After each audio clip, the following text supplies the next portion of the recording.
अस्सलाम वालेकुम। Study online MPCS में खुश आमदीद। हमारा आज का टॉपिक है डिस्कवरी ऑफ न्यूट्रॉन्स। यानी आज की इस वीडियो में हम चार्डविक्स एक्सपेरिमेंट और प्रॉपर्टीज़ ऑफ न्यूट्रॉन्स को स्टडी करेंगे। तो चलिए अपना टॉपिक स्टार्ट कर लेते हैं। एटम 3 पार्टिकल्स पर मुश्तमिल होता है, इलेक्ट्रॉन, प्रोटॉन और न्यूट्रॉन। इलेक्ट्रॉन पर नेगेटिव चार्ज होता है, प्रोटॉन पर पॉजिटिव, जबकि न्यूट्रॉन पर कोई चार्ज नहीं होता, ये न्यूट्रल होता है। यानी हम न्यूट्रॉन को इस तरह से डिफाइन कर सकते हैं कि द न्यूट्रॉन इज़ अ सब atomic particle present the nucleus with proton. 1920 में रदरफोर्ड ने प्रिडिक्ट किया, यानी ये पेशन गोई की कि एटम में प्रोटॉन और इलेक्ट्रॉन के अलावा भी कोई पार्टिकल मौजूद है जो कि न्यूट्रल है और इसका मास प्रोटॉन के मास के इक्विवेलेंट है। क्योंकि रदरफोर्ड के एटॉमिक मॉडल के मुताबिक एटम का पूरा मास एटम के न्यूक्लियस में होता है और अगर एटम के न्यूक्लियस में सिर्फ प्रोटॉन मौजूद है, इसके अलावा कोई और पार्टिकल नहीं है, तो एटम का मास प्रोटॉन के मास के बराबर होना चाहिए।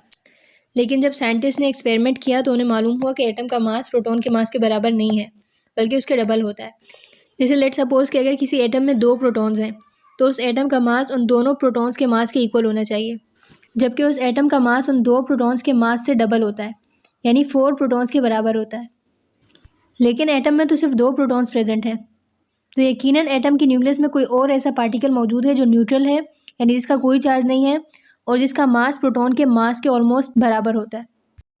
फिर मुख्तलिफ साइंसदानों ने इस न्यूट्रल पार्टिकल पर काम करना शुरू किया और आखिरकार 1932 में एक साइंटिस्ट जेम्स चार्डविक न्यूट्रॉन को डिस्कवर करने में कामयाब हो गया। न्यूट्रॉन को डिस्कवर करने के लिए चार्डविक ने जो एक्सपेरिमेंट परफॉर्म किया उसे चार्डविक्स एक्सपेरिमेंट का नाम दे दिया गया। जब चार्डविक ने बेरिलियम पर हीलियम की न्यूक्लियाई यानी अल्फा पार्टिकल्स को बम्बार्ड किया, यानी उनको डाला, तो उसने ऑब्जर्व किया कि कुछ अननोन रेडिएशंस इमिट हुई हैं, निकली हैं, जो कि मैटर में हाईली पेनिट्रेटिंग है और इन रेडिएशन ने कोई डिफ्लेक्शन शो नहीं की। तो चार्डविक ने सजेस्ट किया कि ये रेडिएशन किसी ऐसे पार्टिकल्स की वजह से हैं जिनका कोई चार्ज नहीं होता, वो पार्टिकल्स न्यूट्रल हैं। फिर इस न्यूट्रल पार्टिकल को न्यूट्रॉन का नाम दे दिया गया। इस रिएक्शन को हम इस इक्वेशन की मदद से भी बयान कर सकते हैं। बेरिलियम पर हीलियम की न्यूक्लियाई यानी अल्फा पार्टिकल्स को बम्बार्ड करने से कार्बन के एटम्स प्रोड्यूस हुए और पेनिट्रेटिंग रेडिएशंस यानी न्यूट्रॉन्स जो है वो इमिट हुए। आई होप आपको यहाँ तक तो समझ में आ गया होगा कि न्यूट्रॉन्स को किस तरह से डिस्कवर किया गया। तो चलिए अब हम न्यूट्रॉन्स की प्रॉपर्टीज़ को पढ़ लेते हैं। नंबर 1 पर है they have no charge and they are neutral particles, यानी इन पर कोई चार्ज नहीं होता, ना पॉजिटिव ना नेगेटिव, और ये न्यूट्रल पार्टिकल्स होते हैं। नंबर 2 पर है the mass of a neutron is almost equal to that of a proton, यानी न्यूट्रॉन का मास प्रोटॉन के मास के तकरीबन बराबर होता है।